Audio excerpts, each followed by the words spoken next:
जय हिंद दोस्तों, जियो study defence academy में एक बार फिर से आप सभी का स्वागत है।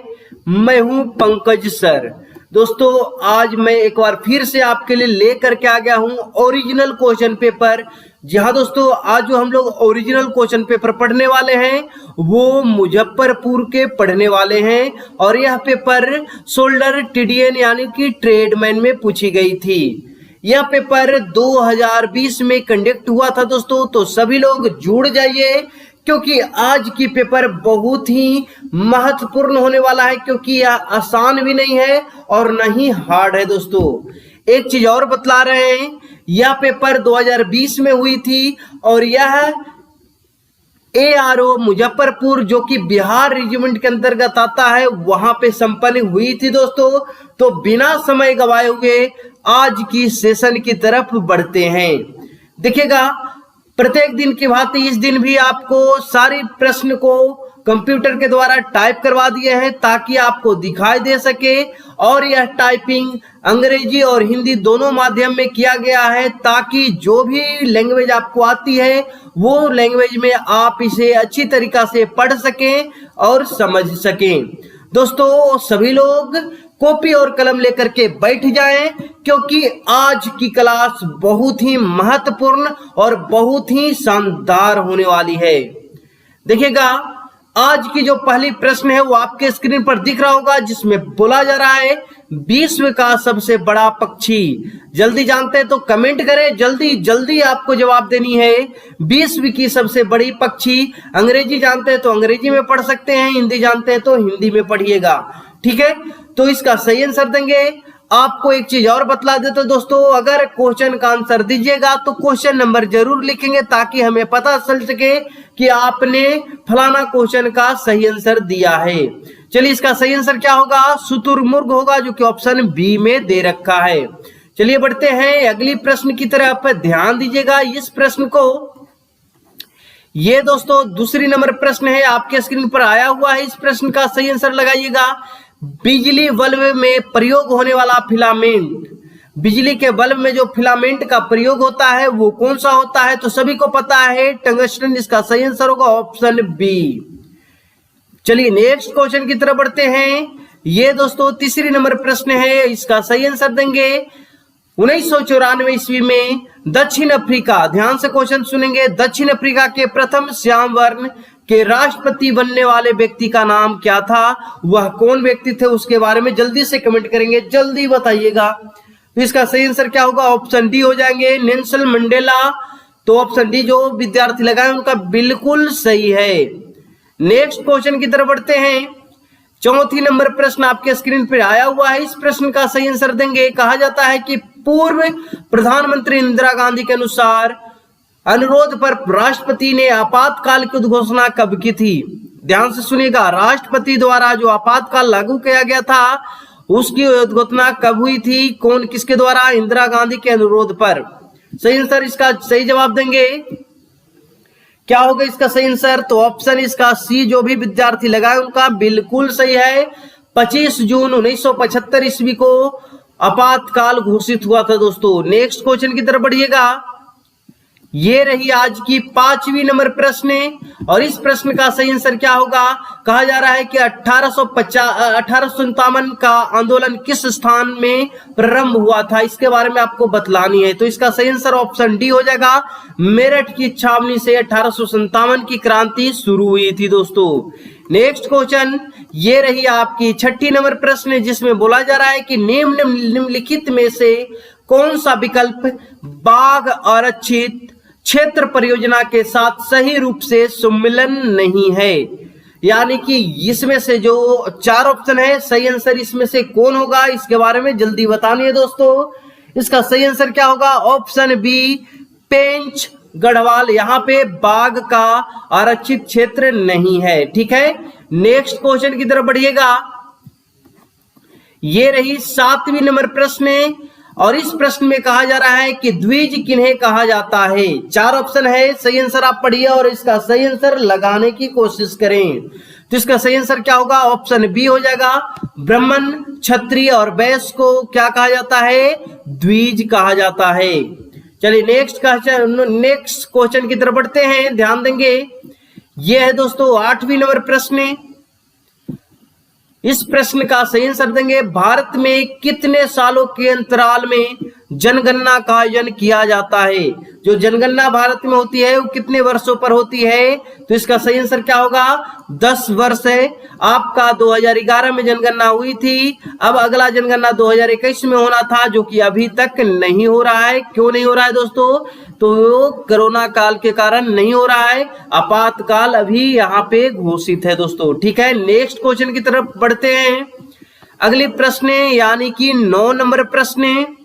इस प्रश्न में क्या बोला जा रहा है कि भारतीय मूल की प्रथम महिला अंतरिक्ष यात्री कौन थी? 4 ऑप्शन है, संतोष यादव, बछेंद्री पाल, कल्पना चावला या प्रभा दत्त। तो सही आंसर क्या होगा? हरियाणा के रहने वाली कल्पना चावला। तो ऑप्शन सी इसका बिल्कुल सही है।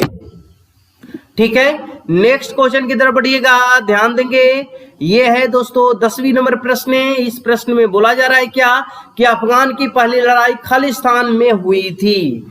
तो सही आंसर अगर जानते हैं तो सही टिक आउट करेंगे, अगर नहीं जानते दोस्तों तो इस गलत आंसर लगाने की कोशिश नहीं करेंगे। इसका सही आंसर क्या होगा? ऑप्शन डी हो जाएगा। 1839 में अफगान की पहली लड़ाई हुई थी। तो ऑप्शन डी बिल्कुल सही है। नेक्स्ट क्वेश्चन की तरफ बढ़िएगा। 11 नंबर प्रश्न दोस्तों आपके स्क्रीन पर ये रहा। इस प्रश्न में बोला जा रहा है क्या, ध्यान से समझेंगे कि खालिस्तान भारत के प्रथम उपराष्ट्रपति थे। भारत के प्रथम उपराष्ट्रपति कौन थे दोस्तों? तो सही आंसर क्या हो जाएगा? सर्वपल्ली राधाकृष्णन, डॉक्टर एस राधाकृष्णन सही आंसर आपका होगा। अगर आपने लगाया तो बिल्कुल सही है, option C is right answer. Next question की तरफ बढ़ते हैं। अगली प्रश्न ध्यान से देखेंगे, आपका स्क्रीन पर ये रहा। इस प्रश्न में बोला जा रहा है दोस्तों क्या कि सबसे अधिक संख्या में टाइगर रिजर्व कहाँ स्थित है? जो टाइगर है दोस्तों, बाघ है, वो सबसे अधिक जो है भारत में कहाँ पे पाई जाती है, इसके बारे में बोला जा रहा है। तो सही आंसर क्या हो जाएगा? Option C Madhya Pradesh. यदि आपने मध्य प्रदेश लगाया तो बिल्कुल सही है दोस्तों। चलिए नेक्स्ट क्वेश्चन की तरफ बढ़ते हैं, ध्यान देंगे। ये रही आपकी 13 नंबर प्रश्न और इस प्रश्न का सही आंसर देंगे, दिल्ली खालिस्तान नदी के तट पर स्थित है। दिल्ली जो है दोस्तों, बहुत आसान प्रश्न है, दिल्ली कौन सी नदी के तट पर बसा हुआ है? सही आंसर क्या हो जाएगा? Option A.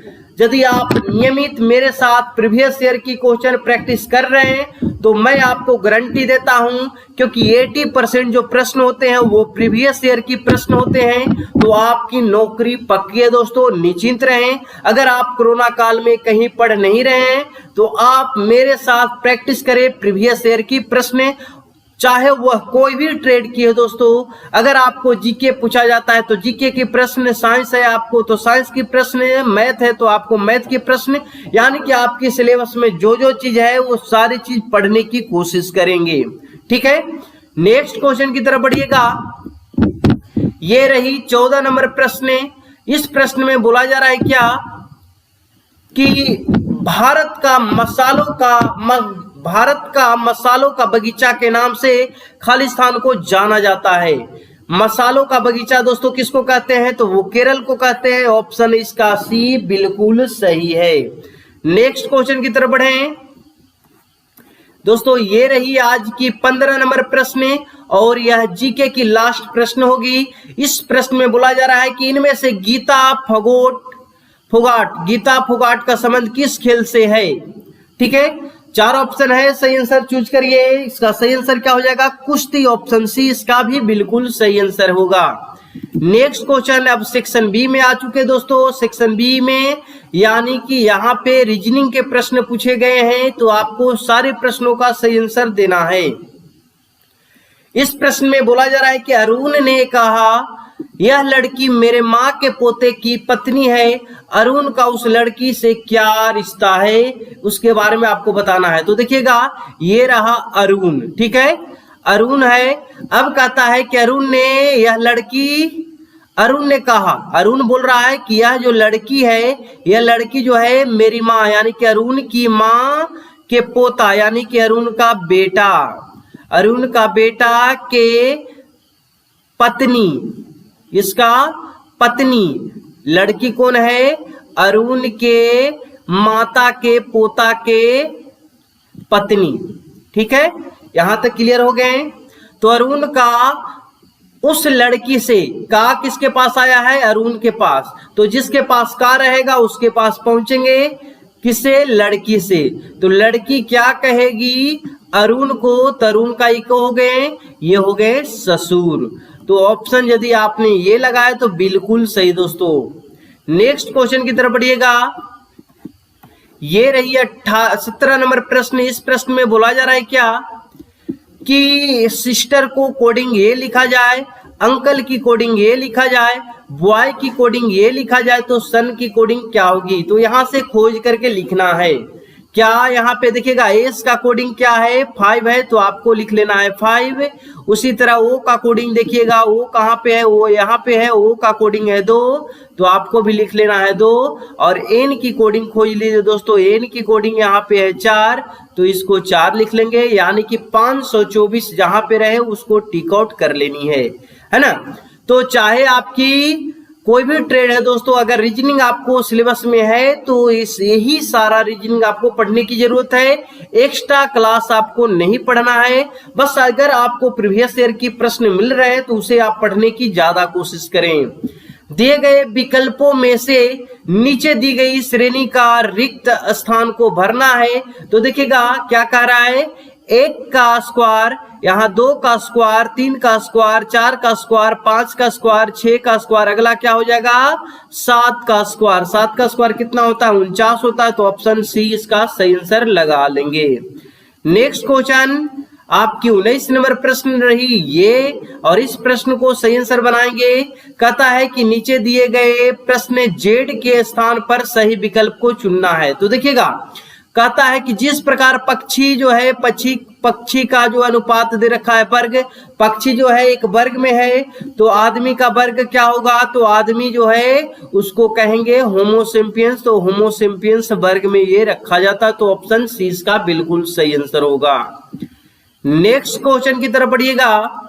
ये रही दोस्तों आज की 20 नंबर प्रश्न।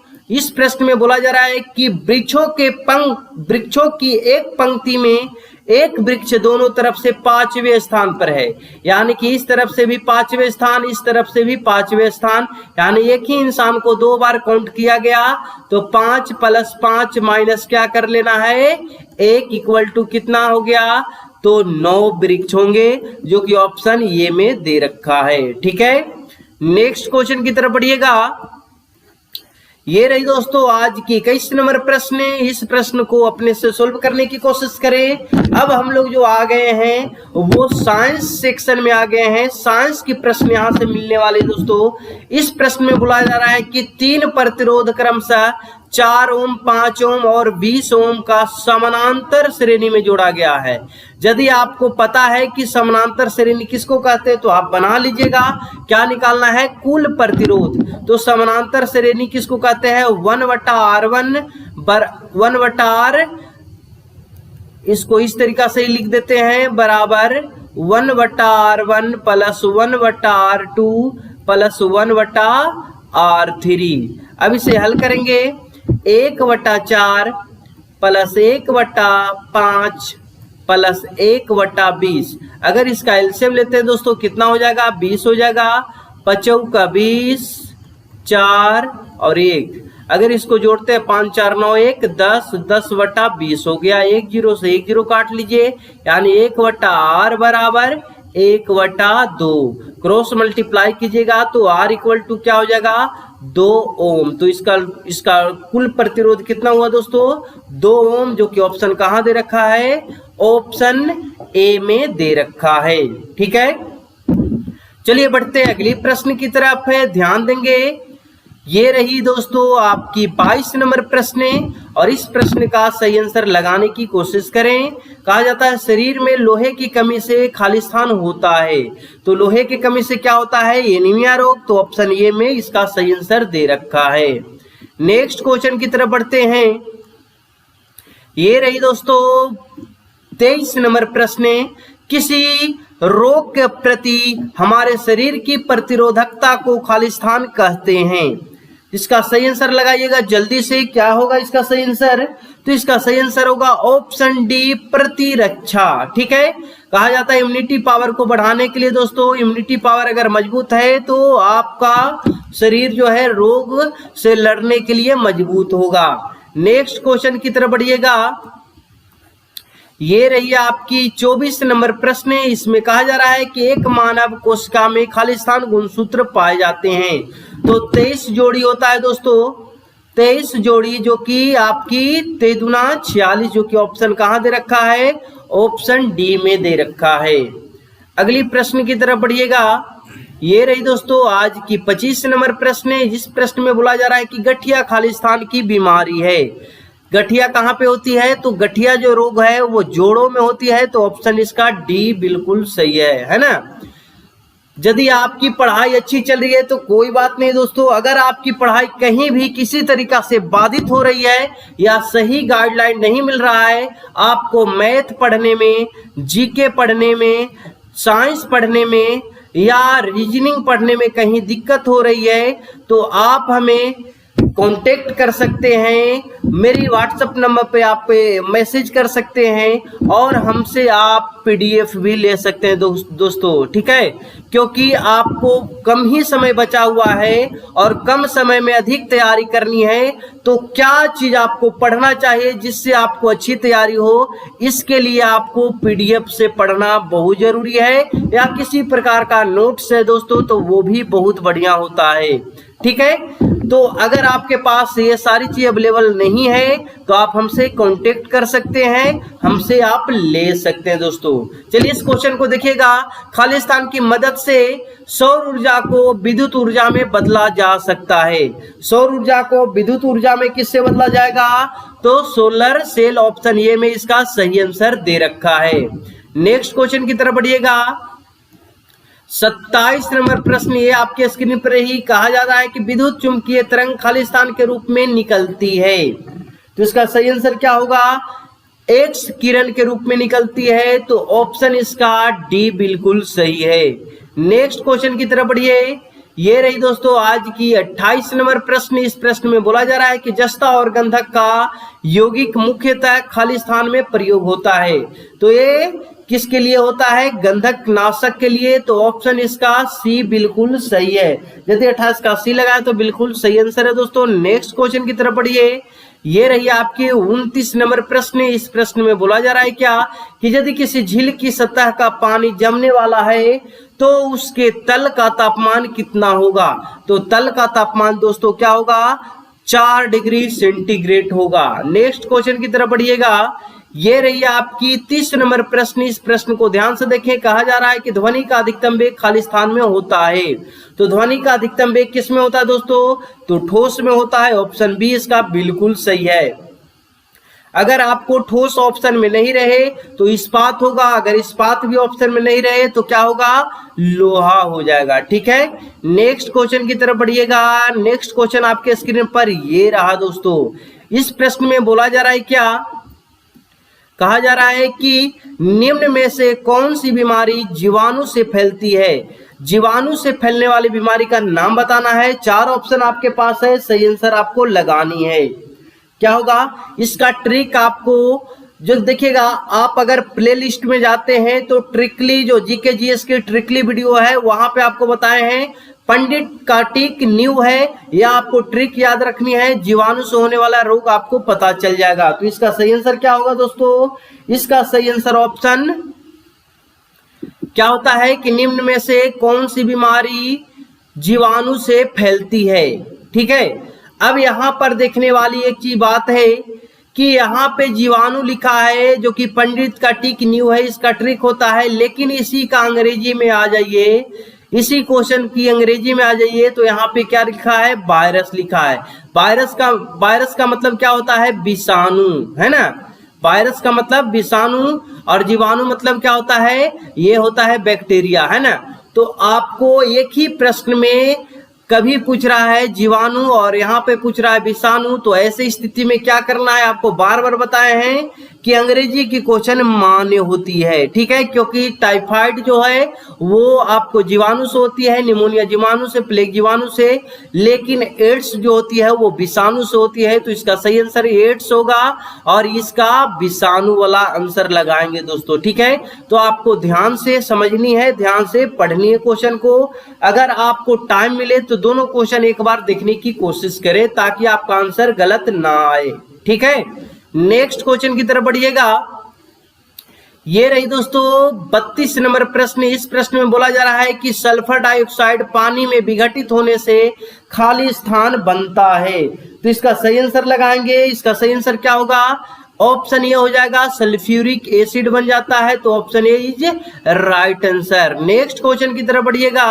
ये रही दोस्तों 33 नंबर प्रश्न, जिसमें बोला जा रहा है निम्न में से किसको पुनर्रचित किया जा सकता है, दोबारा बनाया जा सकता है दोस्तों। तो इसका सही आंसर क्या होगा, जल्दी से बताएंगे।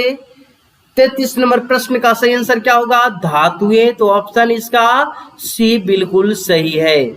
नेक्स्ट क्वेश्चन की तरफ बढ़ें। ये दोस्तों 34 नंबर प्रश्न हुआ। इसका सही आंसर आपको बतानी है। प्रकाश के अनुप्रस्थ प्रकृति का प्रकटन खाली स्थान होता है, ठीक है। तो इसका सही आंसर जल्दी से लगाने की कोशिश करें। क्या होगा इसका सही आंसर? ऑप्शन ये हो जाएगा, प्रकाश के ध्रुवन से ऐसा होता है दोस्तों। नेक्स्ट क्वेश्चन की तरफ बढ़ेंगे। ये रही 35 नंबर प्रश्न। इसका सही आंसर बताएंगे। बार चुंबक के मध्य में खाली स्थान चुंबक होता है। तो इसका सही आंसर क्या हो जाएगा? शून्य होता है, क्योंकि आपको पता है कि चुंबक जो होता है, चुंबक में जो बीच भाग होती है वो क्या होता है? शून्य हो जाता है, ठीक है।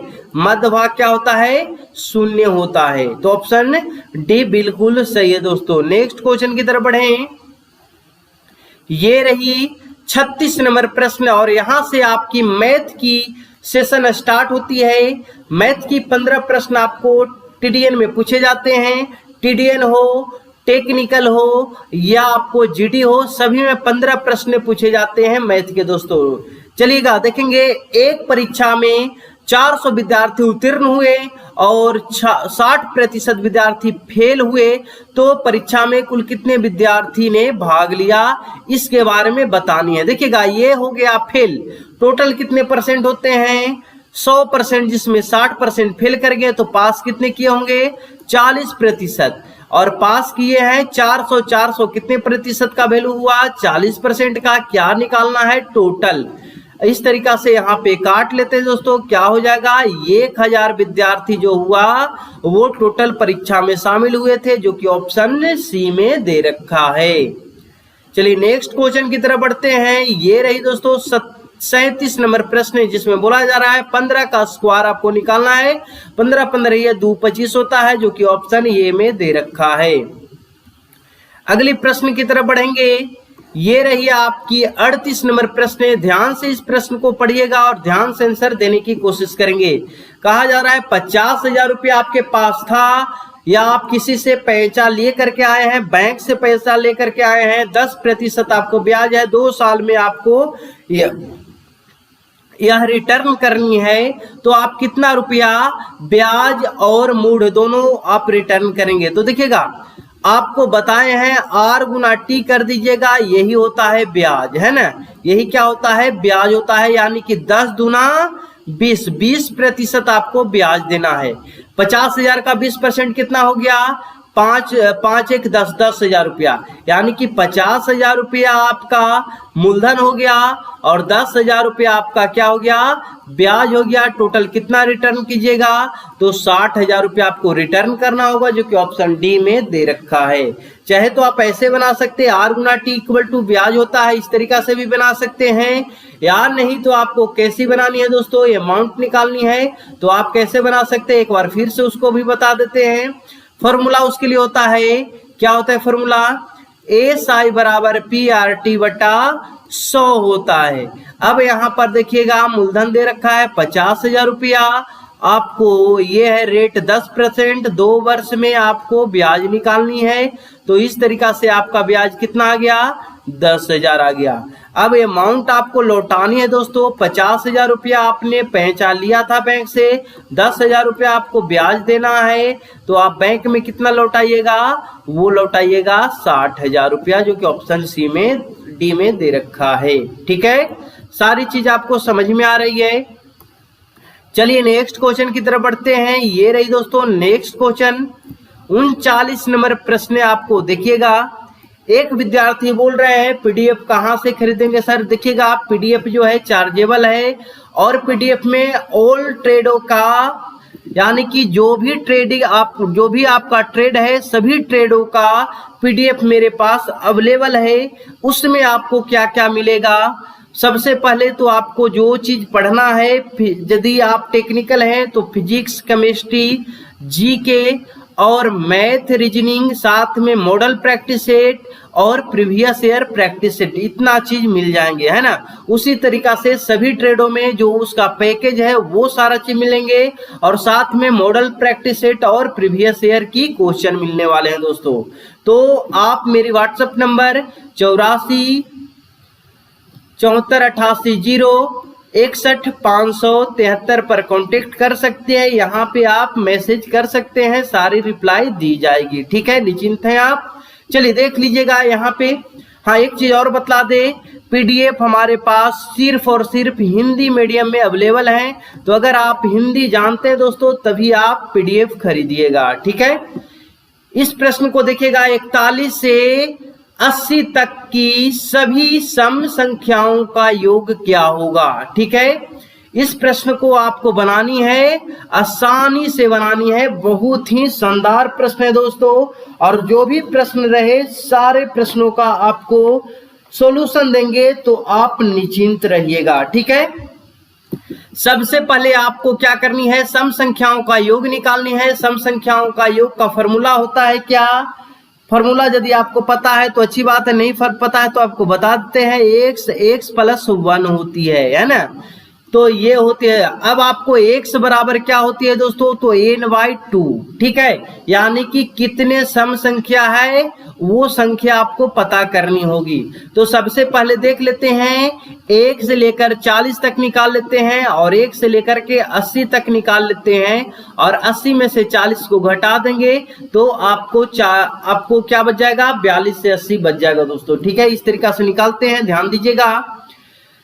देखिएगा, अगर 1 से 40 तक सम संख्या देखा जाए तो क्या होगा, 40 तक है तो 20 होगा, 80 तक है तो कितना होगा, 40 होगा। इसमें सम संख्या 40 होंगे, इसमें सम संख्या कितने होंगे, 20 होंगे। यानी कि x का मान आप निकाल लिए, कितना, 40 और 20। अब आपको क्या करनी है, ये फॉर्मूला लगा देनी है।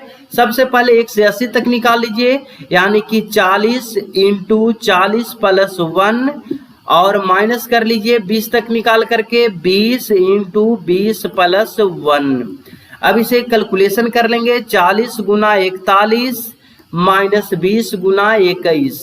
अब इसे हल करते हैं, 0 हो गया, 4 एकम 4 हो गया, और 4 चौका 16 हो गया, 1640 माइनस 0 हो गया, 2 एकम 2 हो गया, 2 दूना 4 हो गया। अब इससे सिंपल सा घटा लेंगे, 0 हो गया, 2 हो गया, फिर से 2 हो गया, 1 हो गया, कितना हो गया, 1220, जो कि ऑप्शन सी में दे रखा है। तो इसका सही आंसर ऑप्शन सी हो जाएगा।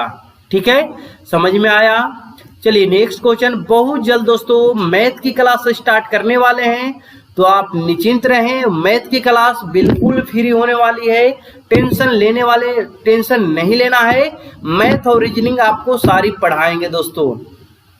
चलिए देखेंगे इस प्रश्न को, आ और बा मिलकर किसी काम को, या यहाँ पढ़ते ए और बी मिलकर किसी काम को, ए और बी दोनों मिलकर के 4 दिन में करता है, जबकि ये उसे 6 दिन में कर देता है। लिख लेंगे a + b = कितना दिन में कर रहा है, 4 दिन में। और क्या करता है दोस्तों, ए अकेले इसे कितना दिन में कर ले रहा है, 6 दिन में। दोनों मिल करके देख लीजिएगा। इस तरीका से एलसीएम निकालते हैं। एलसीएम कितना हो जाएगा 12। अब भाग लगा लेंगे, 4 12, 6 दूना 12। अब कहता है कि बी अकेला कितना दिन में करेगा। देखेगा ए और बी दोनों काम करने जाता है तो 3 काम कर लेता है, जबकि ए 2 काम करता है। इसका मतलब है कि बी कितना करता होगा, 1 काम करता होगा। सिंपल सा भाग दे दीजिए और ये आपका उत्तर हो गया। 12 दिन में बी अकेला उस काम को कर लेगा। ऐसे बना सकते हैं। और नहीं तो क्या करना है, 1/4 - 1/6 और इसे हल कर लीजिए। क्या हो जाएगा 12 एलसीएम 4 12, 6 दूना 12, 1/12 इस तरीका से काट लेंगे, अंतिम में उलट देते हैं तो 12 दिन। तो जैसे आपको आता है वैसे आपको बना लेनी है। ठीक है, नेक्स्ट क्वेश्चन की तरफ बढ़िएगा। अगली प्रश्न 41 नंबर प्रश्न है, ये रहा दोस्तों। इस प्रश्न को हल करेंगे। कहता है a + b = 10 दे रखा है और b + c दे रखा है कितना, b + c दे रखा है 20 और c + a दे रखा है कितना दोस्तों 30 दे रखा है। अगर इसको ऐड करते हैं तो कितने, 2b है, 2a है और 2c है, तो लिख सकते हैं 2a + 2b + 2c बराबर, यहाँ पर जोड़ लीजिए कितना हो रहा है 0, 3 और 2 5 1 6 60। इसलिए अगर 2 कॉमन लेते हैं तो a + b + c बराबर क्या हो जाएगा 60 हो जाएगा। और इस तरीका से यहाँ काटते हैं तो a + b + c बराबर क्या हो रहा है 30 हो रहा है। और a + b + c का वैल्यू आपको निकालना था, जो कि ऑप्शन कहाँ है, ऑप्शन डी में दे रखा है। मजा आ रहा है दोस्तों तो जल्दी से कमेंट करें। अगर मजा नहीं आ रहा है तो वो भी बता दें। और अगर आपको कहीं भी दिक्कत हो रही है तो वो भी कमेंट कर सकते हैं दोस्तों। ठीक है, नेक्स्ट क्वेश्चन को देखेंगे। ये रही आपकी 42 नंबर प्रश्न। कहा जा रहा है अ स्थान पर कौन सा अंक आएगा। अगर अब इसे हल कर लीजिए सिंपल सा, 150 का 37% मतलब 100 माइनस 1000 गुना 0.05 और बटा क्या कर लेना है 100 कर लेना है। इसे हल कर लेंगे और हल करने के बाद आंसर हो जाएगा। 1 शून्य से 1 शून्य यहाँ काट लीजिए, 5 दूना 10, 5 15 काट लीजिए, गुना कर लेते हैं 7 21, 7 में 2, 3 3 9 2 11 है ना। 111 बट्टा क्या कर लेते हैं 2 कर लेते हैं और माइनस यहाँ पे अगर दशमलव हटाएंगे तो क्या हो जाएगा 100 हो जाएगा। 2 शून्य से 2 शून्य और 1 शून्य से 1 शून्य और यहाँ पे काट लीजिए 5 दूना 10, तो यहाँ पर 1/2 हो गया। इसे भाग लगाते हैं तो 55.5 और इसको भाग लगाते हैं तो 0.5 आता है। और इस तरीका से इसे हल करते हैं, घटा लेंगे तो क्या आ जाएगा 55.0 जो कि 55, जो कि ऑप्शन कहाँ दे रखा है ऑप्शन डी में दे रखा है। मजा आ रहा है दोस्तों? अगर मजा नहीं आ रहा है तो जरूर कमेंट करें। और देखिए नेक्स्ट क्वेश्चन जो कि बहुत ही शानदार बहुत ही लाजवाब प्रश्न है दोस्तों। इस प्रश्न का आपको अगर उत्तर आता है तो जल्दी से कमेंट करके बताएं। कहा जा रहा है कि किसी आयताकार पार्क की लंबाई दे रखी है और ऊंचाई दे रखी है। कहता है उसके अंदर 10 मीटर चौड़ा। देखिएगा आप फिगर आपको बतलाते हैं, फिगर से समझने की कोशिश करें। ये है आयताकार पार्क दोस्तों, ठीक है, ये है आयताकार पार्क और इसके अंदर में क्या है ये रास्ता है, ठीक है। रास्ता कितना है 10 मीटर चौड़ा। ये 10 मीटर चौड़ा क्या है पार्क में रास्ता है दोस्तों, ठीक है। अब कहता है कि रास्ता का क्षेत्रफल निकालिए। इसकी लंबाई है 100 मीटर, इसकी लंबाई है 80 मीटर। अब यदि ये है, देखिएगा ध्यान से समझने की कोशिश करें। यहाँ से यहाँ ये क्या है रास्ता 10 और यहाँ भी 10 बढ़ेगा तो एक तरफ कितने बढ़ जाएंगे 20। अगर इसमें 20 माइनस कर देते हैं दोस्तों तो कितना बचता है, यहाँ से यहाँ एरिया ये कितना बचेगा, ये बच जाएगा आपका 60 और यहाँ भी 20 माइनस करते हैं तो यहाँ बच जाएगा 80। अब सिंपल सा निकाल दीजिए रास्ते का क्षेत्रफल। क्या हो जाएगा बड़ा आयत का क्षेत्रफल माइनस छोटा आयत का क्षेत्रफल, यानी कि 100 गुना 80 माइनस 80 गुना 60, ठीक है। कर लीजिए आंसर हो गया 8 पर 3 जीरो हो गया माइनस 8 छक 48 पर 2 जीरो हो गया। अब इसे घटा लीजिए 0 0 आपको 2 और यहाँ 7 बचा, 7 में से 4 गया, 4 3 7 3, यानी कि कितना आ रहा है 3200 मीटर स्क्वायर क्षेत्रफल आ रहा है, जो कि ऑप्शन ये में दे रखा है। ठीक है, मजा आया। चलिए नेक्स्ट क्वेश्चन को देखिएगा। ये रही दोस्तों 44 नंबर प्रश्न। इस प्रश्न में बोला क्या जा रहा है कि यदि मूलधन 3000 रुपया है, मूलधन 3000, दर आपका 5%, समय 2 वर्ष, ब्याज निकालना है। ऐसा इक्वल टू क्या होता है PRT बटा 100। ये आपकी तरीका है, मेरी तरीका क्या है, R गुना T ब्याज होता है, 5 गुना 10% ब्याज हो गया। 10% निकालने के लिए 1 अंक के बाद दशमलव बैठाते, इक्वल टू कितना आंसर 300 आंसर, जो कि ऑप्शन बी में दे रखा है ना। तो यदि आपको मेरे साथ मैथ पढ़नी है दोस्तों, मैथ को बिल्कुल आप देखते ही बनाने के लिए सीखना है, तो जरूर कमेंट करें, ताकि मैथ की क्लास बहुत ही शानदार तरीका से स्टार्ट कर सके और आप सभी नौजवानों को जो कि इंडियन आर्मी में जाना चाहते हैं, सभी को रास्ते दिखलाएं दोस्तों। आप लोग की तरक्की ही हमारी गौरव है दोस्तों। तो इसका सही आंसर क्या होगा, ऑप्शन बी हो जाएगा। नेक्स्ट क्वेश्चन की तरफ बढ़ते हैं। ये रही 45 नंबर प्रश्न और ये रही आपकी बहुत ही शानदार प्रश्न।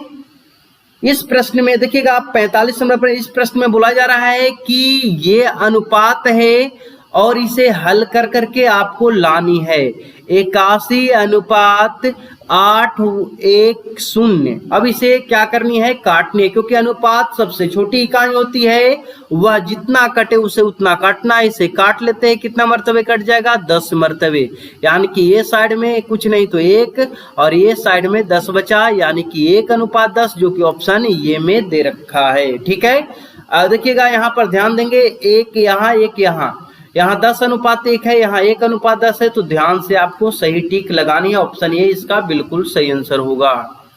नेक्स्ट क्वेश्चन आपकी 46 नंबर प्रश्न आपके स्क्रीन पर दिख रहा होगा। इस प्रश्न में बोला जा रहा है दोस्तों कि एक वृत्त की परिधि, देखिएगा परिधि का फॉर्मूला क्या होता है 2πr, तो परिधि इक्वल टू कितना दे रखा है 88, त्रिज्या निकाल देनी है। अब क्या करते हैं 2 गुना 22/7 और गुना r कर लेते हैं, इक्वल टू 88। अब इसे काटने का काम करते हैं, जल्दी से काट लीजिए,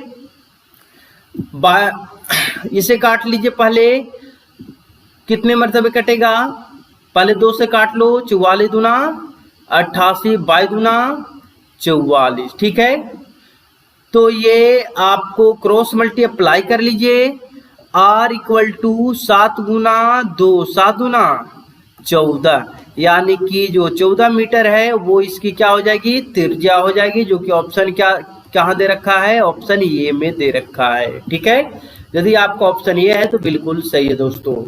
नेक्स्ट क्वेश्चन की तरफ बढ़ें। ये देखिएगा 47 नंबर प्रश्न आपके स्क्रीन पे आ चुका है और इस प्रश्न का भी सही आंसर आपको देनी है। क्या बोला जा रहा है, ध्यान से देखेंगे, एक वर्गाकार खेत की प्रत्येक भुजा को 10 मीटर मापा गया, तब खेत का परिमाप निकालने के लिए क्या करेंगे, 4 गुना भुजा, है ना, 4 गुना क्या लगा लेंगे, भुजा लगा लेंगे दोस्तों, और इसे हल कर लेते हैं। तो 4 गुना भुजा 10 का क्या हो जाएगा 40 हो जाएगा, जो कि ऑप्शन कहाँ दे रखा है, ऑप्शन डी में दे रखा है। 4 गुना 10 कर लीजिएगा और इसे गुना कर करके आंसर निकाल लीजिएगा। ठीक है, अगली प्रश्न को देखेंगे ध्यान से। ये रही दोस्तों नेक्स्ट प्रश्न, यानी कि 1 सेकेंड, चलिए देखते हैं अगली प्रश्न को।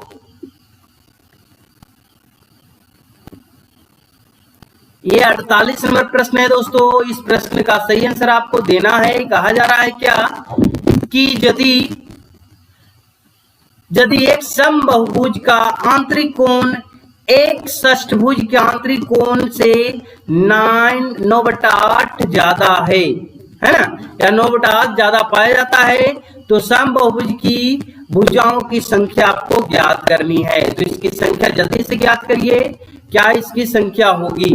तो सबसे पहले देखिएगा समषष्ठभुज का क्या निकालते हैं, प्रत्येक भुजा, समखष्टभुज का प्रत्येक भुजा निकालने के लिए क्या सी फॉर्मूला लगता है दोस्तों? तो समखष्टभुज की प्रत्येक भुजा बराबर होता है n-2 गुना 180 डिग्री, ठीक है, और बटा n, ठीक है।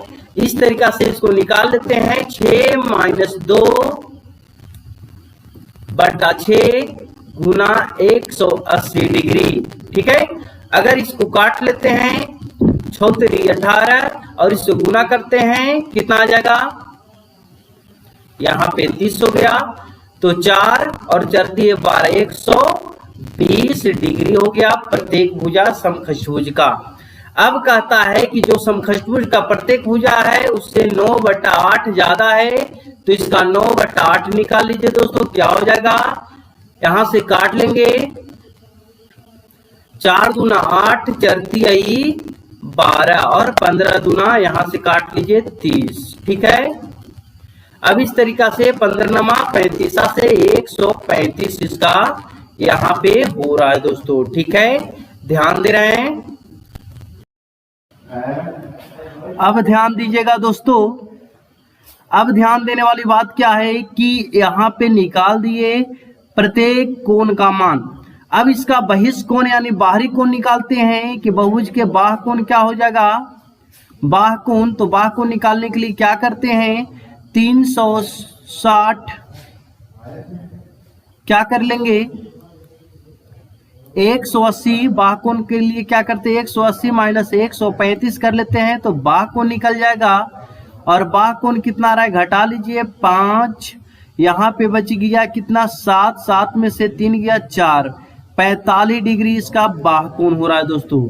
तो अब क्या निकालेंगे कि बहुभुज की संख्या निकालने के लिए क्या करते हैं 360 बटा भुजा आपको रख लेते हैं। इस तरीका से इसे काट दीजिए, कितना हो जाएगा, इसकी बहुभुज की संख्या हो जाएगा 8, जो कि ऑप्शन कहाँ दे रखा है, ऑप्शन ए में दे रखा है। इस तरीका से इसका सही आंसर बना लेना था।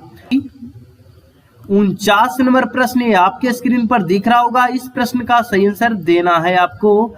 कहा जा रहा है कि इस तरीका से क्वेश्चन है 2 इंटू, सबसे पहले ब्रैकेट का क्रिया करेंगे तो 14 + 6 20 हो गया, 20 में से 5 घटा लीजिए, 2 गुना 15 और 15 को गुना करिएगा तो क्या हो जाएगा 15 दूना 30, जो कि ऑप्शन कहाँ है, ऑप्शन सी में दे रखा है। चलिए देखिएगा दोस्तों 50 नंबर यानी कि लास्ट क्वेश्चन है, जिसमें बोला जा रहा है कि 9, 12, 16 इसका एलसीएम निकाल लेनी है। सबसे पहले आप 2 से लगा लीजिए, 9 यहाँ पे हो जाएगा 6, यहाँ पर हो जाएगा 8। अब इसे फिर से 2 से लगा लेते हैं, यहाँ पे हो गया 9, यहाँ पे 3, यहाँ पे 4 है ना। अब इसे कितना से लगाना होगा, 3 से लगाना होगा, 3, 1, 4। अब इसे गुना कर लीजिए, 2 दूना 4, 4×3=12, 12×3 36, 36 गुना 4 आपको 6 चौका 24, 7 में 2, 4×3=12, 13 14 144 होगा दोस्तों, जो कि ऑप्शन में नहीं दे रखा है। यानी कि एग्जामिनर से यह प्रश्न में थोड़ी मिस्टेक हो गई है और इसका ऑप्शन गलत दे दिया गया है। तो इसको क्या करना था, आपको नहीं बनाना है। ऐसे प्रश्न यदि आ जाए और उसमें ऑप्शन नहीं मिले दोस्तों, तो उसे आपको बनाने की जरूरत नहीं है, वह आपको एग्जामिनेशन में ही गलत, उसका अगर आप छोड़ दीजिएगा तो उसका नंबर आपको मिल जाएगा, ठीक है। तो ये थी आज की मुजफ्फरपुर यारो, जो कि बिहार रेजिमेंट में रैली वैकेंसी में पूछी गई प्रश्न थे। यह प्रश्न पेपर आपको हल्की या हार्ड लगी दोस्तों, इसके बारे में जरूर कमेंट करके बताइएगा। और अगले सेशन में आपको कौन सी यारो की प्रश्न पेपर आपको चाहिए ये भी बताएंगे। मुलाकात करते हैं अगले वीडियो में, तब तक हमें इजाजत दीजिए। जय हिंद, जय भारत।